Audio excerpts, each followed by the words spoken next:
The year 1970 was an era of analog shadows and the hum of magnetic tape. To the average citizen, a computer was a gargantuan, room-filling mystery, a collection of clicking relays and spinning reels found only in the air-conditioned basements of major universities or the windowless hubs of the Pentagon.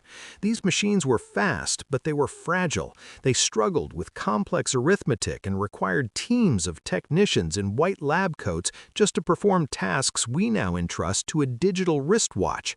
Yet, while the public marveled at the rudimentary calculations of the IBM 360, a far more radical endeavor was taking shape behind the reinforced concrete of classified research facilities. Deep within the clandestine corridors of the Advanced Research Projects Agency, ARPA, a small elite group of mathematicians, linguists, and military theorists began to whisper about a project that shouldn't have been possible for another 50 years. They weren't looking to build a better calculator. They were looking to build a mind. Officially, the project had no name. In the ledgers of the Department of Defense, it was buried under vague bureaucratic headings like cognitive systems research or adaptive logic analysis. To the men in the room, it was simply the brain. It was a machine designed not just to process data, but to understand it, to synthesize information, recognize patterns, and ultimately, to think.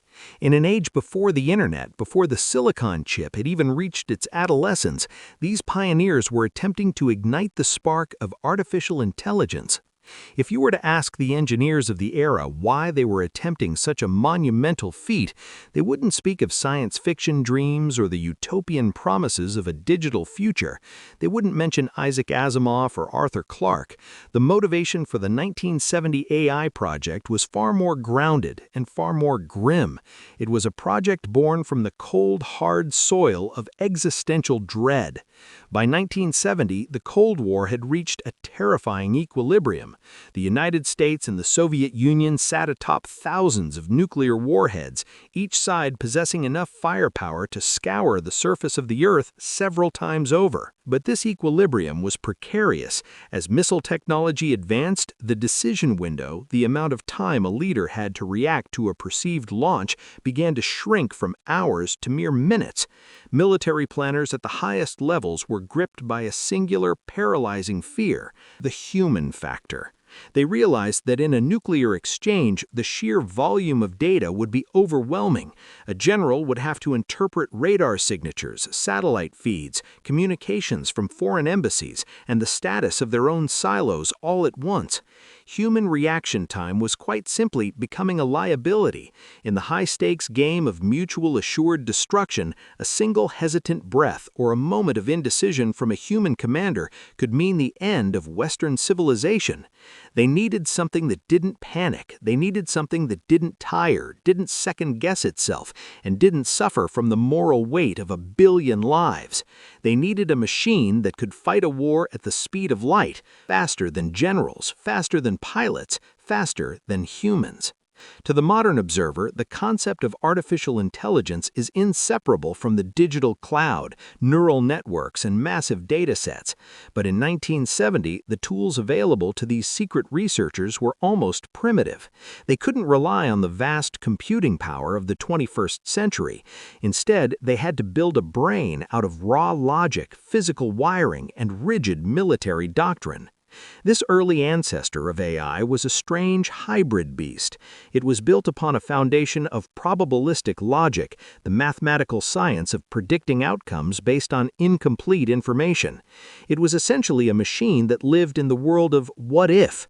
The system was fed thousands of pages of military doctrine, the go-no-go parameters of the Strategic Air Command, the expected flight paths of Soviet bombers, and the seismic signatures of underwater nuclear tests. This was hard-coded into the machine's architecture, creating a rigid skeleton of rules.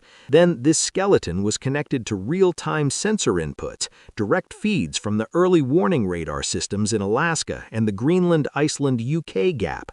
The machine was designed to act as a consultant of the apocalypse.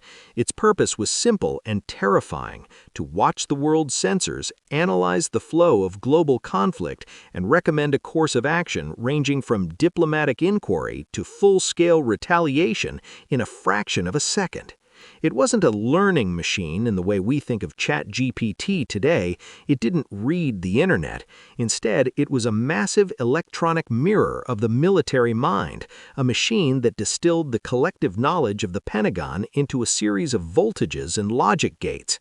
It was a system that sat in the dark waiting for the one set of signals that would indicate the world was ending, ready to provide a cold, calculated answer to a question that no human wanted to ask. The atomic train was never intended to ferry weary commuters from Moscow to Vladivostok, nor was it meant to modernize the Soviet civilian infrastructure. To the Politburo and the Stavka, the high command of the Soviet armed forces, the project was a grim necessity born from the second strike philosophy.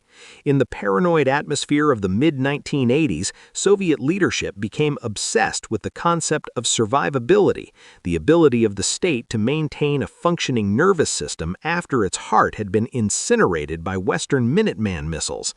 Declassified notes smuggled out in the chaotic years following the Union's dissolution revealed that the locomotive was envisioned as the ultimate Swiss Army knife of the apocalypse. It was a multifaceted tool designed to perform roles that no conventional vehicle could satisfy. To the Soviet military planner, the railway wasn't just a transport artery, it was a hardened, mobile sanctuary. The first and critical role was that of the Mobile Command Center. High-ranking generals and members of the Central Committee lived in constant fear of being trapped in stationary bunkers that were already zeroed in by satellite reconnaissance. An atomic train could serve as a rolling Kremlin, a ghost ship of state constantly shifting its position across thousands of miles of track. Hidden in tunnels during the day and moving at night, it would be a target that moved too fast for the slow bureaucracy of a missile launch. Beyond command, the train was designed to be a mobile emergency power station. This was perhaps its most chilling application. In the wake of a nuclear exchange, entire industrial hubs, cities like Sverdlovsk or Chelyabinsk, would be plunged into darkness. The atomic train would roll into the scorched outskirts of these cities, connect its massive turbines to the local infrastructure, and provide immediate high-wattage power to restart essential systems, water filtration, hospital grids, and most importantly, the repair facilities for the military. Furthermore, it was to be the backup platform for strategic missile rail units. The Soviets already deployed the BJRC, the Combat Railway Missile Complex, which used diesel engines to hide ICMs in refrigerator cars. But diesel engines have a logistical tail. They need fuel, and fuel depots are easy to destroy. An atomic locomotive would allow these missile trains to roam the continent for months on end, completely untethered from the world above. This wasn't transport, it was a survivability experiment.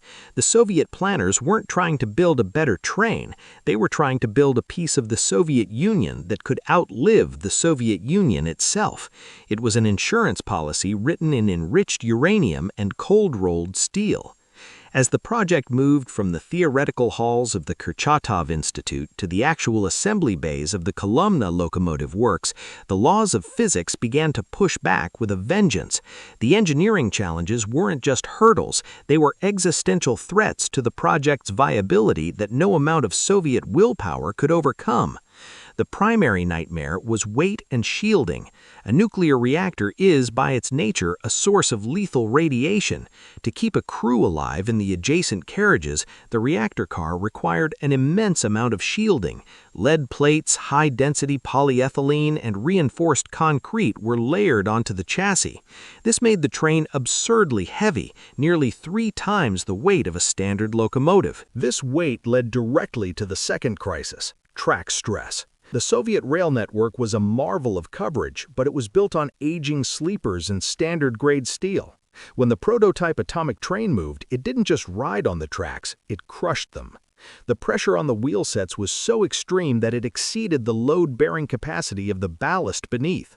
To compensate, engineers had to design complex multi-axle bogies with 16 or even 24 wheels just to distribute the mass, making the train so long and stiff that it could barely navigate the standard curves of the Siberian taiga. The most terrifying technical failure, however, involved the thermal dynamics of sudden stops. A nuclear reactor is not like a diesel engine. You cannot simply turn a key and shut it off. It generates decay heat long after the fission reaction is throttled. While the train was in motion, the rushing air and large radiators could dissipate this heat, but during an emergency stop, or if the train were to be derailed, the cooling system struggled to cope without the forced induction of air. One internal report, written by a lead engineer whose name has been redacted from the files, stated the problem with a bluntness that effectively killed the project's momentum. The structural integrity of the cooling loop is contingent upon continuous motion. In the event of an unforeseen stoppage or derailment, the heat buildup would exceed the tolerances of the containment vessel. A derailment would create consequences exceeding acceptable wartime losses. That sentence quietly froze the project. The realization had set in. The Soviet Union was building a machine that was more dangerous to its own citizens than to the enemy. It was a rolling Chernobyl, a catastrophe waiting for a single rusted rail or a misplaced switch. The final collapse of the nuclear train project was not marked by a committee vote or a formal decree. Instead, it ended in the cold, gray silence of a disaster. According to accounts from former technicians and fragments of partially declassified KGB reports, a full-scale ground test was conducted in the late 1980s at a remote testing range, likely the Semipalatinsk site or a hidden facility near Chelyabinsk 40. The test was designed to simulate a worst-case scenario, a sudden emergency shutdown while the reactor was at peak power. It wasn't a spectacular explosion of the kind seen in Hollywood films. It was something far more insidious. During the test, a primary cooling pump seized. Within seconds, the temperature inside the core spiked beyond the design limits. The automatic shutdown systems engaged, dropping the boron control rods, but the decay heat was so intense that the coolant began to flash into high-pressure steam. A valve failed, and a plume of radioactive steam vented into the containment car. There was no public announcement, no sirens wailed in the nearby villages, but the internal reaction was swift and merciless. The test site was sealed permanently behind layers of barbed wire and lead-lined concrete. Several high-ranking engineers were reassigned to obscure posts in the Far East overnight, their careers effectively ended. The prototype locomotive, contaminated beyond any hope of repair, was reportedly cut into pieces by remote-controlled saws and buried in a deep trench. The message was clear to the few who knew the truth. This machine was too dangerous to exist. The Soviet Union, an empire that had conquered the atom and the stars, had finally found a frontier it could not tame. The atomic train was left to rust in the archives of history, a monument to an era when humanity believed the atom could solve every problem of geography and war. In the labyrinthine world of Soviet bureaucracy, a project's failure was rarely met with a formal press release or a public post-mortem. There was a specific, quiet protocol for endeavors that touched the jagged edges of disaster. The Soviet Union never officially canceled the nuclear-powered train. There were no decrees from the Central Committee declaring the experiment a mistake, nor were there official discommissioning ceremonies for the specialized rail cars. Instead, the Soviet state did something far more chilling. They simply stopped talking about it. It was a process of systemic erasure.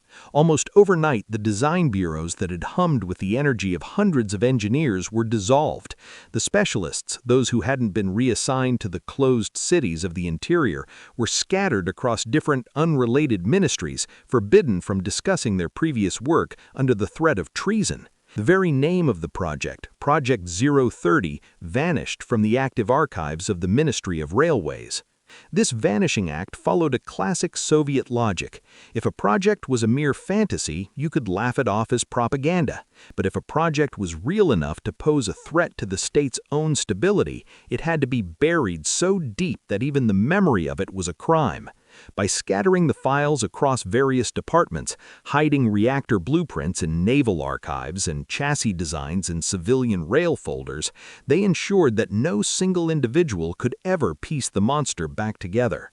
The silence wasn't a sign of failure, it was a sign of fear. The leadership had realized that they had created a technology that was inherently unmanageable. To keep the project active was to risk a domestic catastrophe.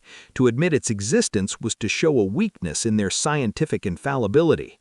And so, the nuclear train was pushed into the shadows, left to haunt the classified footnotes of history. While the Soviet Union was busy burying its secrets, the Western intelligence community was finally beginning to understand the terrifying scope of what had been happening behind the fences of the Kolomna works. By the late 1980s, as the policy of glasnost began to crack open the doors of Soviet secrecy, NATO analysts began to piece together the truth from fragmentary satellite data, human intelligence, and the desperate whispers of defectors. What they found was a strategic concept that terrified them. For years, Western planners had focused on the Red Menace as a conventional threat: tanks, planes, and silos. They had assumed that a nuclear exchange would be a finite event, a terrible trade of blows that would end with one side surrendering. The nuclear train proved that the Soviet Union was thinking far beyond the initial exchange. The NATO analysts realized that the train was never meant for the first day of the war. It was meant for the first year. It was a machine designed to function in a world where the sun was blocked by soot, where the ports were radioactive craters, and where the concept of victory had been replaced by the grim reality of persistence. Though the train never reached full deployment, the psychological impact on NATO command was profound. It proved that the Soviet military-industrial complex was willing to gamble with extreme, almost suicidal ideas if survival demanded it. It forced the West to reconsider its own post-apocalyptic infrastructure, sparking a brief, frantic search for Western equivalents that eventually stalled due to the same engineering nightmares that had plagued the Soviets. The red ghost on the tracks had achieved its goal. It had forced the enemy to look into the abyss and realize that the other side was already building a home there. Today, the nuclear-powered train remains one of the strangest and most unsettling Cold War experiments ever conceived. It sits in the annals of history alongside the Caspian Sea monster and the nuclear-powered aircraft, monuments to a time when humanity believed the atom could solve every problem of geography and war. But the legacy of the train is not found in the museum pieces or the rusted prototypes. Its true legacy is found in the mindset it revealed. This was a machine built not to win a war. No single train, regardless of its power, could turn the tide of a global conflict. It was a machine built to function after a war had already ended the world. It was the ultimate expression of the second strike philosophy, the belief that even if the cities were gone and the fields were poisoned, the state must remain in motion.